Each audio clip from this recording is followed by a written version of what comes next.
Thank you very much, Colin. Appreciate that. Good way to get Monday started here. It was a great weekend for us. It was a very interesting weekend. But anytime you can go on the road in our league and you can get a road sweep, that's especially this time of year, that's building a lot of momentum. So as Colin mentioned, we got our 20th win. I think it's the first time, according to Chris, in program history we've had back-to-back 20-win seasons.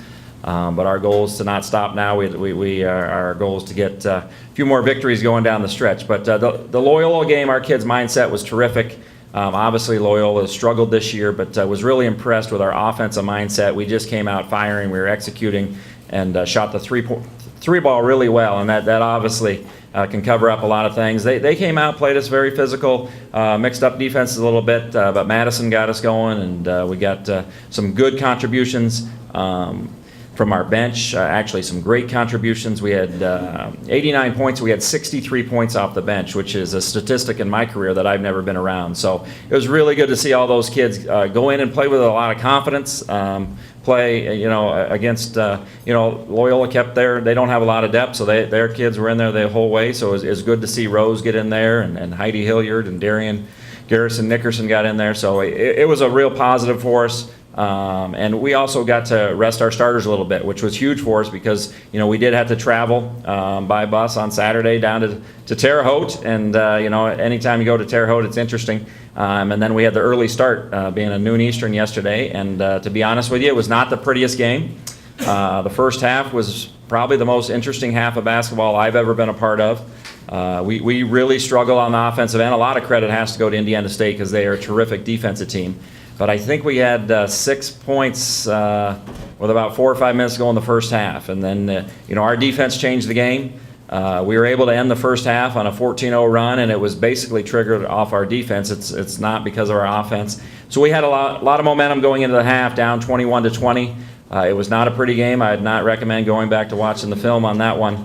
But both teams came out and played a lot better in the second half. They made some adjustments. We made some adjustments. But the key was when they made their runs, we made a run. Then they would come back, and we kept believing. And even though we were down 6 going into the fourth quarter, we came out. Madison hit 2 threes, tied it up, and from there it was a dogfight the rest of the way. But Madison had a struggle in the first half shooting the ball, but she was terrific in the second half. Ellie was really good in the first half. I thought Megan Maas had a very consistent game for us. But our defense won us that game, forcing 32 turnovers. I think we forced one kid into 9 turnovers and another kid into 8. And I'll be honest with you, our kids, they got after it. And we needed to do that. We needed to change the game up because the offensive game wasn't flowing real well like it was at Loyola. So to go to overtime and then come out with that 2-point road win was huge for us. We hit some big free throws down the stretch, and it made that trip home last night a lot easier. We're pretty excited because we basically don't leave the state of Iowa the rest of the way because obviously we go to Drake, then at home, and then going down to the Quad Cities, which is great for the conference tournament. So it's important that this week, going into the Drake game, that our kids are physically and mentally healthy and ready to go on Friday. We obviously know that we have a huge challenge. I mean, Drake is on a roll. To be 15-0 in this league, that kudos to them because that's really impressive. They got all sorts of different weapons that will present us challenges, just like we saw. I thought that first game was one of the best games I've ever been a part of. But our kids got to understand this is a new day. It's a new night. It's at the Knapp Center. It's going to be a great crowd, just like our crowd was. And I think we're ready for it. I think Drake's probably going to move up in the polls. I think they might be as high as 21. So great opportunity to play the 21st best team in the country and see where we're at. And, we like our positioning because we're right there right now at the 2 seed. And who knows, we win this game, anything can happen. But we'll focus everything on Drake and seeing what can happen on Friday night. Are there any questions today?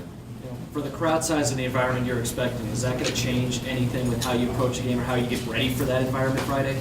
No, I don't think so. We might have to make a few adjustments in how we get our offensive calls in for the first half because it's going to be loud down there. But we've played in some great environments. If you look at our non-conference, we play at Ames, which is as good as you can find in the country. So I think our kids are. You go, Chris, to some of these games, and unfortunately, there's only 200 or 300 people, and I don't even think there was that at the Loyola game. And sometimes it's hard as an athlete to build that energy and that that focus and get excited. But it's not going to be any issue on Friday night. I think both teams are going to be ready to go, and it's nice because you only have one game when you play Drake, and you can put everything into your game plan there, and then we'll move on to the next one.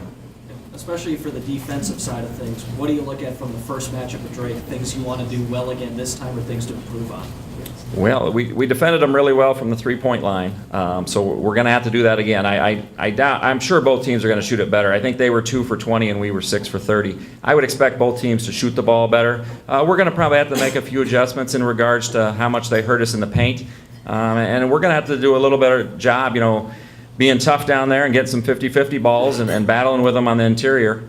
And you just got to slow them down. You got to take away their transition baskets, because that's going to really get the Nap Center going and those fans going.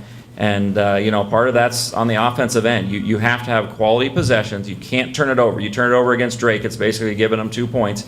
And then you got to step up and knock down the open shots you get, because they have a very unique defense, but they're very effective in it. If you look at their numbers, they're doing a terrific job this year on the defensive end of the floor. So we've got to find a mixture of 2s and 3s, and you got to find a way to get to the free throw line against their zone, because they do a nice job protecting their kids. So it's a big challenge, but it's one that our kids are excited about. Any other questions?